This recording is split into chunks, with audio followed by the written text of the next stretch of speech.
పహల్గాం ఉగ్రదాడి జరిగి ఇప్పటికి 10 రోజులైంది. ఏప్రిల్ 22వ తారీఖున పహల్గాంలో ఉగ్రవాదులు మారణహోమాన్ని సృష్టించారు. 28 మంది పర్యాటకులపై కాల్పులు జరిపి వాళ్ళ ప్రాణాలు తీశారు. ఆ ఉగ్రవాదులను పట్టుకోవడానికి మన బలగాలు మొత్తం అటవీ ప్రాంతాన్నంతా కూంబింగ్ చేస్తూ ఉన్నాయి. అంతేకాదు ఆ ఉగ్రవాదులను భారత్కు పంపించి ఇక్కడ మారణహోమానికి కారణమైన పాకిస్తాన్పై కూడా మనం యుద్ధ గడియను మోగిస్తూ ఉన్నాం, యుద్ధ సంకేతాలు పంపిస్తూ ఉన్నాం. అయితే ఈ ఉగ్రవాదులు ఎక్కడ? ఆ రోజు కాల్పులు జరిపిన తర్వాత ఆ దట్టమైన అటవీ ప్రాంతంలోకి ఉగ్రవాదులు పారిపోయారు. ఇదిగో ఇప్పుడు మీరు ఆర్టీవీ స్క్రీన్ పైన చూస్తున్నారు, వీళ్ళే ఆ రోజు మారణహోమాన్ని సృష్టించిన ఉగ్రవాదులు. 28 మంది ప్రాణాలు తీసిన నరరూప రాక్షసులు వీళ్ళే. వాళ్ళ ఊహా చిత్రాల ఆధారంగా వీళ్ళను గుర్తించారు.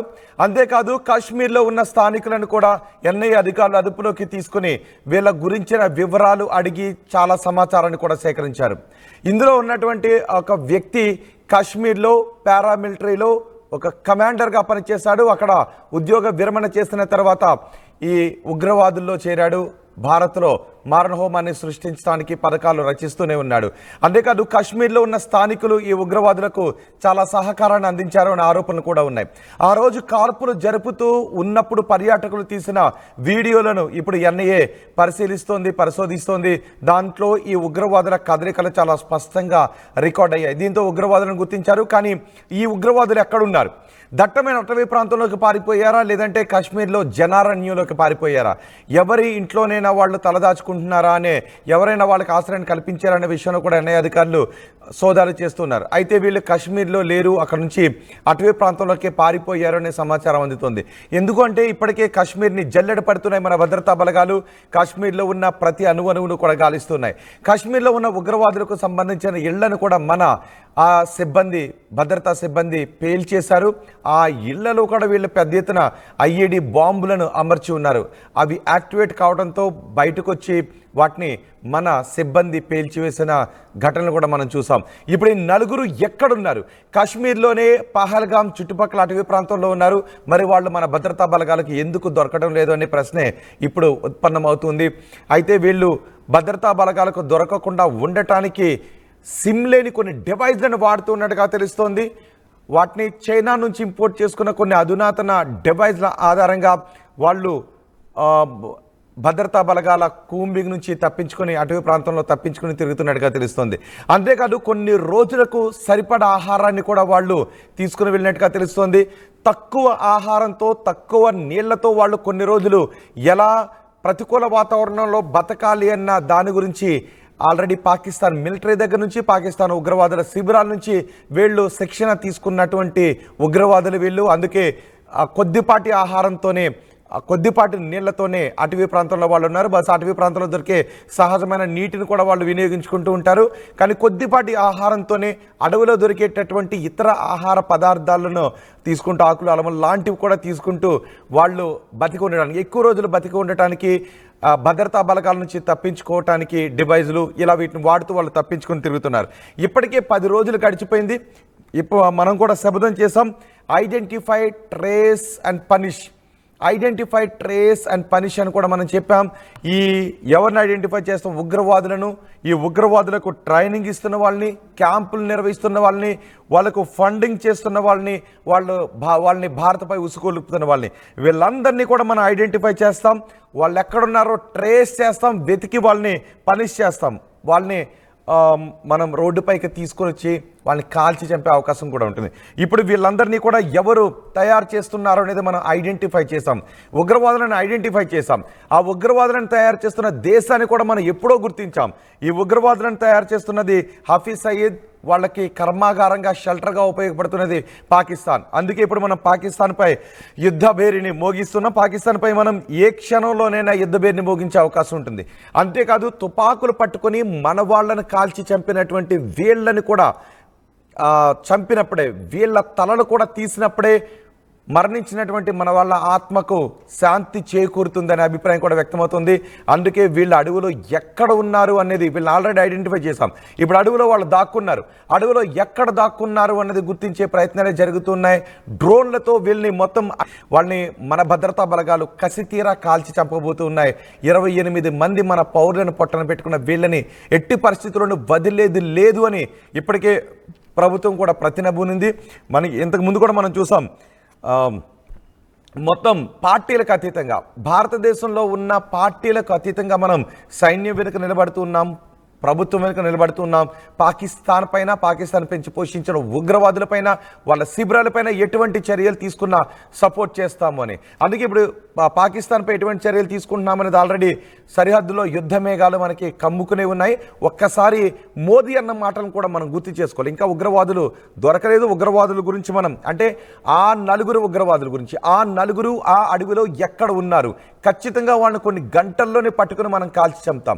వాళ్ళని కాల్చి చంపితేనే అయిపోదు కదా, ఆ ఉగ్రవాదులను పెంచి పోషించి మన దేశం మీదకు వదులుతున్న ఆ దేశానికి కూడా సరైన బుద్ధి చెప్పాలి కదా. దానికే అటు సరిహద్దులో యుద్ధ మేఘాలు కమ్ముకుని ఉన్నాయి, ఆ ప్రయత్నాలు జరుగుతున్నాయి. ఇటు ఈ నలుగురు ఉగ్రవాదుల కోసం వేట కొనసాగుతూ ఉంది, అటు వీళ్ళని పంపించిన పాకిస్తాన్కి బుద్ధి చెప్పే ప్రయత్నం కూడా కొనసాగుతుంది. ఒకసారి మనం మోదీ మాటలను గుర్తు చేసుకుందాం. మోదీ ఏమన్నారో చూద్దాం.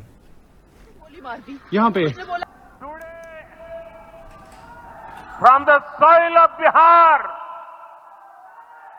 I say to the whole world, India will identify, track and punish every terrorist and their backers. Today, from the soil of Bihar, I say to the whole world, India will identify, track and punish every terrorist and their backers. Today, from the soil of Bihar, Modi చెప్పారు, ప్రతి ఉగ్రవాదిని కూడా పట్టుకుంటాం, వాళ్ళని గుర్తిస్తాం, పట్టుకుంటాం, వాళ్ళని punish చేస్తామని. కేవలం ఉగ్రవాదులను మాత్రమే కాదు, ఉగ్రవాదులను పెంచి పోషిస్తున్న దేశాలను కూడా. అందుకే ఇప్పుడు పాకిస్తాన్ భయపడుతుంది. పాకిస్తాన్పై ఏ క్షణమైనా మన యుద్ధ విమానాలు వాళ్ళపై దాడి చేసే అవకాశం ఉంది. మరి ఈ నలుగురు కోసం గాలిస్తూ ఉన్నారు. ఈ నలుగురిని ఖచ్చితంగా కొన్ని గంటల్లోనే పట్టుకునే అవకాశం ఉంది. ఇంకా ఈ నలుగురు అదే అటవీ ప్రాంతంలో ఉన్నారు, పెహల్గాం దగ్గర అటవీ ప్రాంతంలోనే ఉన్నారు. ఆ అటవీ ప్రాంతంలోనే మన భద్రతా బలగాలకు, కూంబింగ్ చేస్తున్న భద్రతా బలగాలకు దొరకకుండా తిరుగుతున్నారు. దానికి వాళ్ళు అధునాతన డివైజెస్ను వాడుతున్నారు. అందులో సెమ్ములు ఉండవు, కానీ వాళ్ళకి రూట్ మ్యాప్ మాత్రం కనిపిస్తుంది, నావిగేషన్ వ్యవస్థ అందులో ఉంటుంది అని చెప్తున్నారు. తక్కువ ఆహారంతో ఎక్కువ రోజులు బతికే విధంగా ఈ ఉగ్రవాదులు పాకిస్తాన్ సైన్యం దగ్గర, పాకిస్తాన్ ఉగ్రవాద శిబిరాల్లోనూ ట్రైనింగ్ తీసుకున్నారు. కాబట్టి వీళ్ళు తక్కువ ఆహారం తీసుకుంటూ ఇన్ని రోజులు బతకగలుగుతున్నారు. అటవీ ప్రాంతంలో తప్పించుకుని వెళ్ళిపోతున్నారు. ఒకవేళ పాకిస్తాన్లోనే ఎవరి నివాసంలోనైనా ఉన్నట్లయితే ఖచ్చితంగా వాళ్ళు గుర్తించే అవకాశం ఉంటుంది. కాబట్టి వీళ్ళు కశ్మీర్లో లేరు, వీళ్ళు కశ్మీర్లో కాకుండా అటవీ ప్రాంతంలోనే తిరుగుతున్నారు. ఒకసారి ఆ రోజు ఘటన జరిగిన రోజు, మారణ హోమం జరిగిన రోజు, ఎందుకు ఈరోజు మొత్తం యావత్ భారత జాతి రగిలిపోతుంది అంటే ఆ మారణ హోమం జరిగిన దృశ్యాలు ప్రతి భారతీయుని కూడా కదిలించేశాయి, కలిచివేశాయి.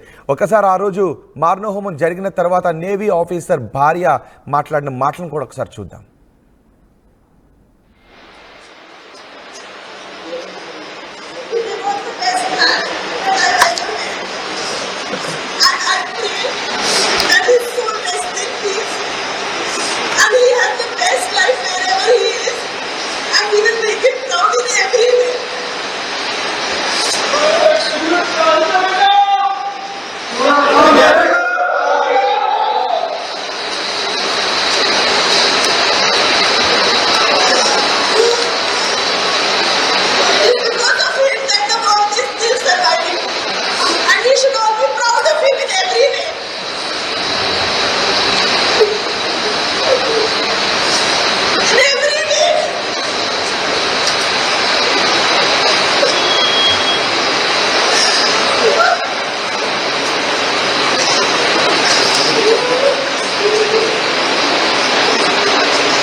मुझे पर थी, क्या बोलते भेलपुरी खाड़ी से मेरा पति साइड में था, एक इंसान है उसने उसको गोली मार दी यहाँ पे। उसने बोला कि शायद मुस्लिम नहीं है, उसने उसको गोली मार दी। नहीं आप टेंशन मत लो, अब बेटा आप यहाँ पे रहो, हम साथ में अपने आप बोले ना मुझे पर थी, क्या बोलते भेलपुरी खाड़ी से मेरा पति साइड में था, एक इंसान है उसने उसको गोली मार दी यहाँ पे। उसने बोला कि शायद मुस्लिम नहीं है, उसने उसको गोली मार दी। नहीं आप टेंशन मत लो, अब बेटा आप यहाँ पे रहो, हम साथ में आपने आप बोले ना मुझे पर थी क्या बोलते भेलपुरी खाली से मेरा पति साइड में था एक इंसान आया उसने उसको गोली मार दी यहाँ पे उसने बोला कि शायद मुस्लिम नहीं है उसने उसको गोली मार दी नहीं आप टेंशन मत लो अब बेटा आप यहाँ पे रहो हम పెళ్ళై వారం రోజులు కూడా కాకముందే ఆమె కాళ్ల పారాన్ని ఆరక ముందే ఆమె భర్త రక్తంతో తడిపేశారు ఈ ముష్కర్లు. అందుకే ఆమె గుండె పగిలేలా రోధిస్తుంది.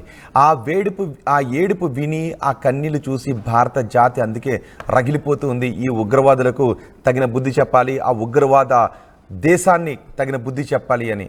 అంతేకాదు ఒక్కసారి మధుసూదన్ బిడ్డలు, మధుసూదన్ భార్య బిడ్డలు కూడా ఏమన్నారో మనం గుర్తు చేసుకోవాలి. ఈరోజు కేవలం అది వాళ్ళ కుటుంబానికి జరిగినటువంటి అన్యాయం మాత్రమే కాదు, ఇది మొత్తం భారత జాతిపై జరిగినటువంటి దాడి. ఆ మాటలు వింటూ ఉంటే, ఆ దాడి జరిగిన దృశ్యాలు చూస్తూ ఉంటే మొత్తం భారత జాతి అందుకే రగిలిపోతుంది. ఆ చిన్న పిల్లాడు చూసారా, మధుసూదన్ కొడుకుగా పుట్టినందుకు నేను గర్వపడుతున్నాను అని చెప్పాడు. అంతేకాదు అంత చిన్న వయసులో నాకు భయం లేదు, నేను భయపడట్లేదు, ఆ వచ్చేటటువంటి దుఃఖాన్ని ఆపుకుంటూ కూడా నేను ఏడవడం లేదు, నా తల్లికి నేను అండగా నిలబడతాను అని ఆ పిల్లాడు చెప్తూ ఉన్నాడు. ఒక్కసారి మధుసూదన్ భార్య బిడ్డలు మాట్లాడిన మాటలు కూడా విందాం.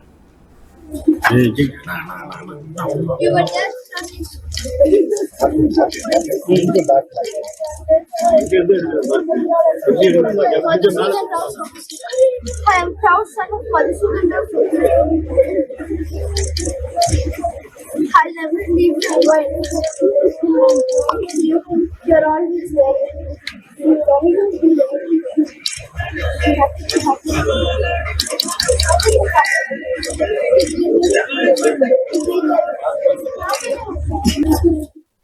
పెహల్గాం పైన మినీ స్విట్జర్లాండ్ అంటారు, అక్కడికి వెళ్ళాము. వెళ్ళిన తర్వాత మేమందరం ఒక 3 ఫ్యామిలీస్ కలిసి వెళ్ళాం, 10 మెంబర్స్ టోటలీ. అక్కడ కూర్చొని లంచ్ చేస్తున్నాము.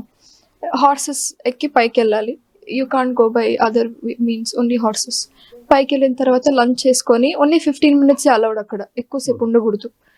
తినేసిన తర్వాత మేమందరం అక్కడే ఉన్నాము. My brother and other friends వాళ్ళు జిప్ లైన్ రైడ్ ఉంటుంది, సో వాళ్ళు దూరం వెళ్ళిపోయారు, తినేసి అటు వెళ్ళిపోయారు. My mom and my dad వాళ్ళు తినేసి ఫోటో తీసుకుందామని మేము ముగ్గురము, నేను మా అమ్మ నాన్న ముగ్గురం లేసి పక్కకి వెళ్ళాము. కొంచెమే 20 feet ఎంతో అంతే దూరం వెళ్ళాము. వెళ్ళి ఎందుకో మా అమ్మ నన్ను, ముగ్గురం వెళ్ళాం కదా, ముగ్గురం వచ్చేసాం, వాళ్ళకి చెప్పలేదు, నువ్వు వెళ్ళి చెప్పేసిరా అంకుల్ వాళ్ళకి మనం ఇట్లా వచ్చామని అంటే, నేను సరే అని వెనక్కి వచ్చాను.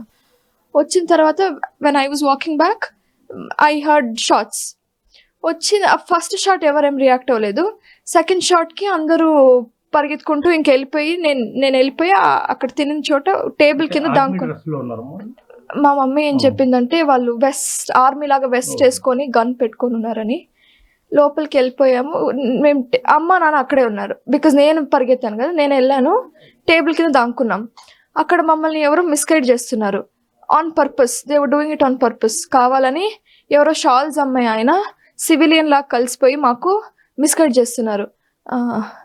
ఇది షార్ట్స్ అంటే this is Kashmiri anniversary tradition, ఏం కాదు, ఏం భయపడకండి అని ఫస్ట్ దానికి చెప్పాడు. సెకండ్ దానికి కూడా చెప్పాడు, మీరు ఇక్కడే కూర్చోండి, ఏం కాదు, this is Kashmiri anniversary tradition, మీరేం భయపడకండి అంటే, మళ్ళీ అక్కడ ఫుడ్ ఆ స్టాల్ ఆయన వచ్చి ఎందుకు ఇట్లా చెప్తున్నావు వీళ్ళకి, పరిగెత్తండి అని చెప్పి మమ్మల్ని వెళ్ళిపోమన్నాడు. మేము బయటకు వెళ్ళాము, నేను గేట్ బయట ఉన్నాను, అమ్మ నాన్న రాలేదని అందరూ పరిగెత్తి వెళ్తున్నా కానీ అందరూ వెళ్ళిపోయారు. నేను మా తమ్ముడు అండ్ ఇంకొక మా అంకుల్ ఫ్రెండ్స్తో వెళ్ళాం కదా, ఆ అంకుల్ ఒకటే ముగ్గురం అక్కడ ఉండి ఆయన రమ్మంటున్నా మేము రావట్లేదు. ఒక 5 minutes స్పాన్ అంతే, 5 minutes స్పాన్ తర్వాత ఓన్లీ మా అమ్మ ఒకటే వచ్చింది బయటికి. మేము బయట నిన్నాము, ఆ అమ్మ డ్రెస్ కనిపించింది, నా కలర్ వస్తుందని, అదో అమ్మ వస్తుంది అని వెళ్ళాము. కనిపిస్తే అమ్మ ఒకటే తను తల కొట్టుకుంటూ డ్రెస్కి అంత బ్లడ్ అయ్యి వస్తే లోపలంట వీళ్ళని పరిగెడుతుంటే ఎవరో మిస్గైడ్ చేశారు, పరిగెత్తకండి, పడుకుంటే షూట్ చేయరంటే వీళ్ళు కొంచెం దూరం పరిగెత్తి సరే అని అందరూ, అక్కడ నేవీ ఆఫీసర్ ఉన్నారు కదా ఆయన కూడా పడుకున్నాడు. సో వాళ్ళందరినీ చూసి వీళ్ళు కూడా దే లైట్ డౌన్, ఇద్దరు ఇట్లా పట్టుకొని చేతులు. అండ్ దెన్ వాళ్ళు ఫస్ట్ ఎవరు రాలేదు, అక్కడికి ఆ terrorist I don't know who is. ఆయన రాలేదు చంపడానికి, ఆయన ఎక్కడో దూరం వెళ్ళిపోయాడు. వీళ్ళ పక్కనే ఇంకొక ఫ్యామిలీ ఉన్నిందంట, వాళ్ళని చంపేసరికి వాళ్ళ కొడుకు is 14, I don't know how old is. ఆయన అరిచాడంట కుత్తే అది ఇది అని తిడతా. సో మళ్ళీ వెళ్ళిపోయిన ఆయన మళ్ళీ వెనక్కి వచ్చాడు. వెనక్కి వచ్చి వీళ్ళిద్దరు ఇట్లా పడుకొని ఉంటే వీళ్ళకి ఫుడ్ స్టెప్స్ వినిపిస్తున్నాయంట. వచ్చి షార్ట్ వినిపించిందంట మా అమ్మకి. సౌండ్ వినిపిస్తే ఎవరో అనుకుంటుందంట. అనుకుంటే ఇట్లా చేతులు పట్టుకొని ఉన్నారు కదా, డ్రెస్ చెయ్యి అంతా వెట్ అయిపోయి డ్రెస్ అంతా వెట్ అయిపోయిందంట. అప్పుడు లేచి చూసుకుంటే they shot my dad and they are not shooting women and kids, only men. So అక్కడ వేరే వాళ్ళు షూటర్స్ అంటున్నా కానీ దే ఆర్ నాట్ షూటింగ్. మోడీకోబతావు అని చెప్తున్నారు, not women, only men. So ఇంకా నన్ను షూట్ చేసినా పర్లేదు, మా నాన్న అట్లా చేశారని she got up and she started running. అయినా వాళ్ళు ఏం చేయలేదు. ఎందుకు రన్ చేసింది? బయటకు వస్తే సెక్యూరిటీ ఆర్మీ అంతా ఉంటారని ఎక్స్పెక్ట్ చేసింది, వాళ్ళందరూ ఉంటే హెల్ప్ చేస్తారు అని. బయటకు వస్తే ఎవరూ లేరు అండ్ అక్కడ ఉండే వాళ్ళు కూడా లాక్కొని వెళ్ళిపోయారు. వద్దు వెనక్కి వెళ్ళొద్దు. And then we went down to the CRPF base. మేమందరము పెహల్గాం పైన. ఇది ఆ రోజు కాశ్మీర్లో జరిగిన మారణ హోమానికి సంబంధించిన ఘటన. ఈ ఘటనలో మధుసూదన్ తన ప్రాణాలు కోల్పోయాడు. ఆ పక్కనే ఉన్నారు మధుసూదన్ భార్య బిడ్డలు. ఆ మధుసూదన్ చేయి పట్టుకునే ఆమె ఉంది. మధుసూదన్ తలపైన పేల్చారు. మధుసూదన్ తల కూడా సగం ఛిద్రమైపోయినట్టుగా తెలుస్తుంది. అందుకే మధుసూదన్ నుంచి ఓన్లీ ఆమె ఆ గన్ శబ్దాలను మాత్రమే వింది. ఆ తర్వాత మధుసూదన్ నుంచి ఎటువంటి మాట లేదు, ఎటువంటి కదలిక కూడా లేదు. కేవలం రక్తం పారి ఆమెకు టచ్ అవుతుంటే అప్పుడు మాత్రమే అర్థమైంది తన భర్తను ఉగ్రవాదులు పేల్చేశారని. కేవలం మగవాళ్ళను టార్గెట్గా చేసుకుని పేల్చేశారు. హిందువులు అని అడిగి మరి తెలుసుకుని కాల్చి చంపేశారు అని చెప్తున్నారు. 28 మందిని ఇలా కాల్చి చంపేశారు. సో ఆ ఉగ్రవాదులు మారణ హోమాన్ని కూడా మనం జిప్ లైన్ రైడ్లో మనకి చాలా స్పష్టంగా కనిపించింది. అక్కడున్న స్థానికులపై కూడా, అక్కడున్న వ్యాపారాలు చేసుకునే వాళ్ళపై కూడా కొన్ని అనుమానాలు అందుకే వ్యక్తమవుతున్నాయి. చూడండి ఒకసారి ఆ జిప్ లైన్ రైడ్ నిర్వాహకుల ముఖంలో మనకి కొంత అనుమానాస్పద పరిస్థితులు కనిపిస్తున్నాయి. అతను రైడ్ చేస్తున్నప్పుడు ఆ పక్కన చూడండి, వాళ్ళు ఉగ్రవాదులు దాడులు చేస్తుంటే తోటాలు తగిలి పిట్టల్లా రాలిపోతున్న వాళ్ళందరూ కూడా కనిపిస్తున్నారు. ఇప్పుడు ఈ వీడియోస్ ఆధారంగా ఆ ఉగ్రవాదులు అటవీ ప్రాంతంలోకి ఎటువైపు పారిపోయారు, వాళ్ళ ముఖాలేంటి, ఇవన్నీ కూడా మనం గుర్తించాం. ఏ క్షణమైనా ఈ ఉగ్రవాదులను పట్టుకునే అవకాశం ఉంది. ఆ జిప్ లైన్ రైడ్ స్టార్ట్ అవుతుంది. దగ్గర నుంచి ఒకసారి చూద్దాం. ఆ జిప్ లైన్ రైడ్ నిర్వాహకులు కూడా బహుశా తెలుసు ఈ మారణ హోమం అక్కడ జరగబోతుందని. అందుకే ఇంతకుముందు మధుసూదన్ కుమార్తె కూడా చెప్పింది, అక్కడ శాలువాలమ్మే ఒక వ్యక్తి మమ్మల్ని మిస్గైడ్ చేశాడని. అంటే అక్కడ ఉన్న వ్యాపారస్తులు ఈ పర్యాటకులను మిస్గైడ్ చేశారు. చూడండి అక్కడ పారిపోతూ ఉన్నారు జనాలు, కానీ ఇతనికి మాత్రం తెలీదు. సెల్ఫీ వీడియో తీసుకుంటూ మొత్తం దాడినంతటిని కూడా చిత్రీకరించాడు. ఇప్పుడు ఎన్ఐఏ అధికారులకు ఈ వీడియోలు కూడా చాలా కీలకంగా మారాయి ఈ ఉగ్రవాదులను గుర్తించడానికి. ఒకసారి ఆ రైడ్ని కూడా మనం చూద్దాం. अकबर अल्लाह अकबर बैठो, पैर लंबा करो.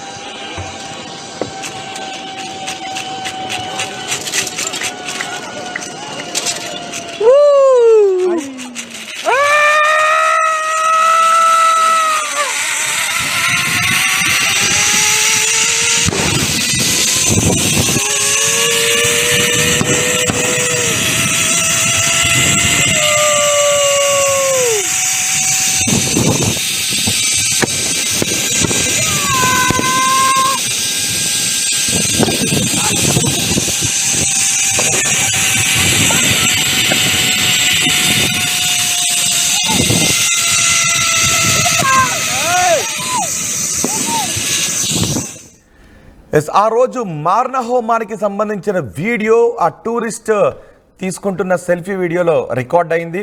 ఆ జిప్ లైన్ రైడ్ నిర్వాహకులు కూడా అనుమానాస్పదంగా కనిపిస్తున్నారు. వాళ్ళు అక్కడ ఆ రైడ్ ప్రారంభించే ముందు వాళ్ళు మాట్లాడినటువంటి మాటలు, వాళ్ళ ముఖ కవలికలు ఇవన్నీ కూడా అక్కడ ఏదో జరగబోతోంది అనే విషయం వాళ్ళకి స్పష్టంగా తెలుసు అనే అర్థమవుతుంది. అక్కడ ఉన్న చాలామంది వ్యాపారస్తులకు చాలా స్పష్టంగా తెలుసు అక్కడ దాడి జరగబోతోందని. ఆ మారణ హోమాన్ని సృష్టించిన తర్వాత ఆ ఉగ్రవాదులు, అదిగో మీరు చూస్తున్నారు కదా, ఆ కనిపిస్తున్న ఆ అటవీ ప్రాంతంలోకే, వాళ్ళ వెనుక కనిపిస్తున్న అటవీ ప్రాంతంలోకి పారిపోయారు. ఇప్పటికీ వాళ్ళు అదే అటవీ ప్రాంతంలో ఉన్నారు. అటవీ ప్రాంతంలోనే వాళ్ళు మెల్లమెల్లగా సరిహద్దు దాటి వెళ్ళిపోవడానికి ప్రయత్నం చేస్తూ ఉన్నారు. ఒకసారి అటవీ ప్రాంతంలో మీరు మ్యాప్ను కూడా చూడొచ్చు. ఆ మ్యాప్లో మీకు కనిపిస్తున్నది అక్కడ ఒక గ్రౌండ్ కనిపిస్తుంది కదా, ఆ గ్రౌండ్ కనిపిస్తున్న చోటే మొత్తం మారణ హోమం అంతా కూడా చోటు చేసుకుంది. ఆ గ్రౌండ్లోనే 28 మంది ప్రాణాలు విడిచారు. ఆ గ్రౌండ్లోనే వాళ్ళు ఈ ఊచకోతకు పాల్పడ్డారు ఉగ్రవాదులు. మన దేశ ఆడబిడ్డల పుస్తెళ్ళ తాళ్ళు తెంచేసింది ఆ గ్రౌండ్లోనే. మొత్తం అక్కడ జిప్ లైనర్, ఆ రైడ్కి సంబంధించిన దృశ్యాలు కూడా మనకు అక్కడ కనిపిస్తూ ఉన్నాయి. అడ్వెంచర్, జిప్ లైన్ అడ్వెంచర్ అంటూ మనకు అక్కడ కనిపిస్తోంది. ఆ రైడ్ స్టార్ట్ అయ్యే ప్రదేశం మీకు లెఫ్ట్ సైడ్లో గ్రీన్ కలర్లో కనిపిస్తున్నదే జిప్ లైన్ రైడ్కి సంబంధించిన రోప్ అక్కడ నుంచే స్టార్ట్ అవుతుంది. ఆ అటవీ ప్రాంతం ఇప్పుడు మీరు ఆర్టీవీ స్క్రీన్ పైన చూస్తున్న ఈ మ్యాప్లో మీరు చూస్తున్న విధంగానే ఉంది. ఈ అటవీ ప్రాంతంలోకి వాళ్ళు పారిపోయారు. ఈ అటవీ ప్రాంతంలో నక్కి వాళ్ళు పారిపోతున్నారు. మొత్తం అటవీ ప్రాంతాన్ని మన సిబ్బంది డ్రోన్లతో వెతుకుతూ ఉన్నారు. మన భద్రతా బలగాలు మొత్తం అటవీ ప్రాంతాన్ని డ్రోన్లతో వెతుకుతూ ఉన్నారు. ఏ క్షణమైనా ఈ ఉగ్రవాదులను పట్టుకునే అవకాశం ఉంది. ఏ క్షణమైనా ఈ ఉగ్రవాదులను భారతదేశానికి పంపించి, కాశ్మీర్కి పంపించి, చల్లటి కాశ్మీర్లో ఈ నెత్తుటి మారణహోమాన్ని సృష్టించిన ఈ ఉగ్రవాదులను పట్టుకోవటం, ఈ నలుగురిని పట్టుకుని మట్టు పెట్టడం, వాళ్ళ దగ్గర ఉన్నటువంటి ఆయుధాలు కూడా అధునాతన ఆయుధాలు, అవి పాకిస్తాన్ దగ్గర ఉన్నటువంటి ఆయుధాలు, ఈ ఉగ్రవాదులు వాడినటువంటి ఆయుధాలు కూడా ఒక్కటే అని తేలుతుందని చెప్తున్నారు. అందుకే ఈ ఉగ్రవాదులు ఇప్పుడు మీరు లెఫ్ట్ సైడ్ స్క్రీన్ పైన మొదటి బాక్స్లో చూస్తున్న ఆ అటవీ ప్రాంతంలో ఎక్కడ నక్కినా కూడా వాళ్ళని పట్టుకుని కాల్చి చంపే అవకాశం ఉంది. ఐడెంటిఫై, ట్రేస్ అండ్ పనిష్ అని ఇప్పటికే మనం ఆ నినాదంతో ముందుకు వెళ్ళారు భద్రతా బలగాలు. మొత్తం అటవీ ప్రాంతాన్ని ఇప్పుడు మీరు మొదటి బాక్స్లో చూస్తున్న మొత్తం అటవీ ప్రాంతాన్ని, అది లోయలతో కూడి ఉంటుంది, మంచు పర్వతాలతో కూడి ఉంటుంది, అది దట్టమైన అటవీ ప్రాంతం. కానీ వీళ్ళు మాత్రం కొన్ని రోజుల పాటు వాళ్ళ దగ్గర ఆహారం లేకపోయినా వాళ్ళు తక్కువ ఆహారాన్ని తీసుకుంటూ, లేదంటే ఆ అటవీ ప్రాంతంలో లభ్యమయ్యే ఇతర ఆహారాన్ని తీసుకుంటూ వాళ్ళు బతకటానికి కావాల్సిన శిక్షణ పొందిన కరడు కట్టిన నరరూప రాక్షసులే ఈ ఉగ్రవాదులు. ఇప్పుడు ఈ అటవీ ప్రాంతాన్ని మొత్తం జల్లెడ పడుతున్నారు, నలువైపులా జల్లెడ పడుతున్నారు. 360 degreesలో ఇప్పుడు మీరు చూస్తున్న ఈ అటవీ ప్రాంతాన్ని మన దళాలు జల్లెడ పడుతున్నారు. ఏ క్షణంలోనైనా వీళ్ళని మట్టు పెట్టే అవకాశం ఉంది. కానీ ఇప్పటికే 10 రోజులు గడిచిపోయింది. వీళ్ళు ఎక్కడున్నారు, ఎందుకు పట్టుకోలేకపోతున్నారు అనే అనుమానాలు వ్యక్తమవుతున్నాయి. వీళ్ళు అధునాతన సాంకేతిక పరిజ్ఞానాన్ని వాడుతున్నారు. చైనా నుంచి దిగుమతి చేసుకున్న కొన్ని డివైజ్లను కూడా వీళ్ళు వాడుతూ ఉన్నట్టుగా తెలుస్తోంది. అందుకే కూంబింగ్ దళాలను మార్చుతూ వాళ్ళు తప్పించుకొని తిరుగుతున్నారు. కానీ ఏ క్షణమైనా వీళ్ళు మన ఉగ్రవాదుల చేతికి దొరికే అవకాశం ఉంది. వీళ్ళ శవాలను మనం చూసే అవకాశం కూడా ఉంది. తలలు తెగిన వీళ్ళని, తోటాలు దిగిన వీళ్ళని మనం త్వరలో చూడబోయే అవకాశం కూడా ఉంది. అంతేకాదు వీళ్ళని భారతదేశానికి పంపించిన పాకిస్తాన్ కూడా మరికొన్ని గంటల్లోనే మనం కోలుకోలేని దెబ్బ కూడా కొట్టబోతున్నాం. ఇప్పటికే సరిహద్దుల్లో భారత్ అన్ని చర్యలు తీసుకునుంది. పాకిస్తాన్ కూడా క్లారిటీ ఉంది. మరికొన్ని గంటల్లో, అది ఎప్పుడైనా కావచ్చు. మొన్న మనం చూసాం 24 గంటలు 36 గంటలు అంటూ వాళ్ళు మాట్లాడుతూ వచ్చారు. కానీ భారతదేశం మాత్రం, మనం మాత్రం పాకిస్తాన్ని ఊహించని రీతిలో, వాళ్ళు ఊహించని సమయంలో దెబ్బ కొట్టబోతున్నాం అనేది క్లారిటీ. అందుకే వాళ్ళు కూడా యుద్ధ విమానాలను సరిహద్దు వెంబడి మోహరించి ఉన్నారు. మనం కూడా ఎలక్ట్రానిక్ వార్ఫేర్ వ్యవస్థని, యుద్ధ విమానాన్ని మొత్తం సరిహద్దులో మోహరించున్నాం. యుద్ధ సన్నద్ధతతో ఉన్నాం. ఏ క్షణమైనా పాకిస్తాన్కి బుద్ధి చెప్పినటువంటి ఒక శుభవార్తను మనం వినే అవకాశం కూడా ఉంది. ఇప్పుడు ఈ ఉగ్రవాదులను ఎలా మట్టుబెట్టాలని మీరు అనుకుంటున్నారు? మీ అభిప్రాయాన్ని కమెంట్ బాక్స్లో తెలియచేయండి.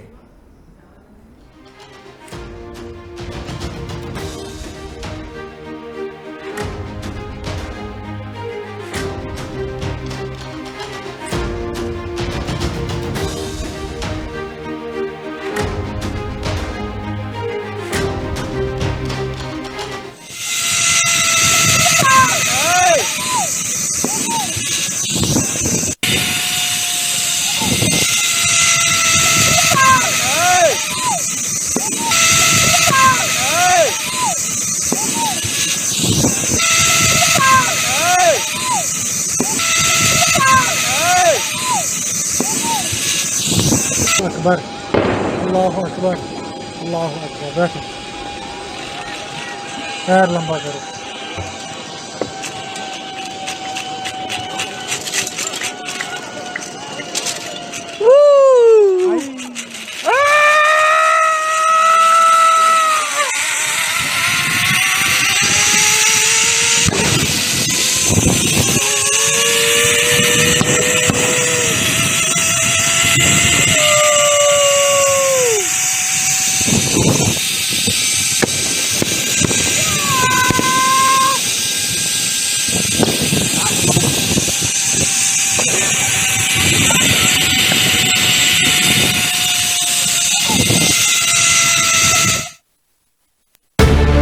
యూపీఎస్సీ సిఎస్సి 2024 ఫలితాల్లో 16కు పైగా ర్యాంకులు సాధించి ప్రభంజనం సృష్టించిన విష్ణు ఐఏఎస్ అకాడమీ విద్యార్థులు.